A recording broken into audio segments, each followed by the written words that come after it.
महिला आरक्षण विधेयक आम्ही पास होऊ दिलं नाही अशी ओरड। मी म्हणतोय आतापासूनच महिला आरक्षण लागू करा। भाजपच्या टीकेला उद्धव ठाकरेंचं प्रत्युत्तर।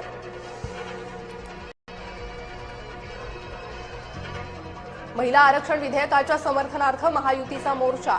मुंबईत जन आक्रोश मोर्चाचं आयोजन। मुख्यमंत्र्यांसह महायुतीचे प्रमुख नेते राहणार उपस्थित।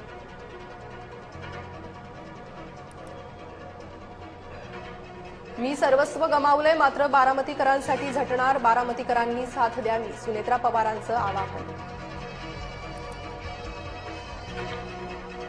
सभेसाठी कुटुंब म्हणून येण्यासाठी सुनेत्रा पवारांचा फोन आला होता। कुटुंब म्हणून सांगता सभेला जाणार सुप्रिया सुळेंनी केलं स्पष्ट। शरद पवार पुन्हा एकदा रुग्णालयात दाखल। नियमित वैद्यकीय तपासणीसाठी ब्रीच कँडी रुग्णालयात। शरद पवार यांची प्रकृती स्थिर असल्याची सूत्रांकडून माहिती।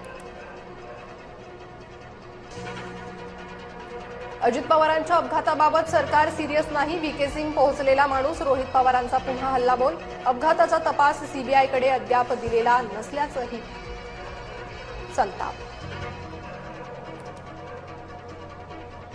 महाराष्ट्रात सरकारचे सुमारे 17 लाख कर्मचारी संपावर। प्रलंबित मागण्यांकडे दुर्लक्ष केल्याचा कर्मचाऱ्यांचा आरोप। 1 मे पासून रिक्षा टॅक्सी चालकांसाठी मराठी अनिवार्यच।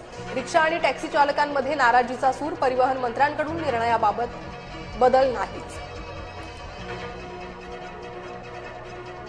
नाशिकच्या धर्मांतर प्रकरणी मोबाईल जप्त। ग्रुप लीडरकडून आक्षेपार्ह मेसेज पाठवून तरुणींचा छळ। सूत्रांची माहिती। नाशिक टीसीएस धर्मांतर प्रकरणात धक्कादायक माहिती समोर। आरोपी एका पीडितेला झिरो फिगर नावानं हाक मारायचे।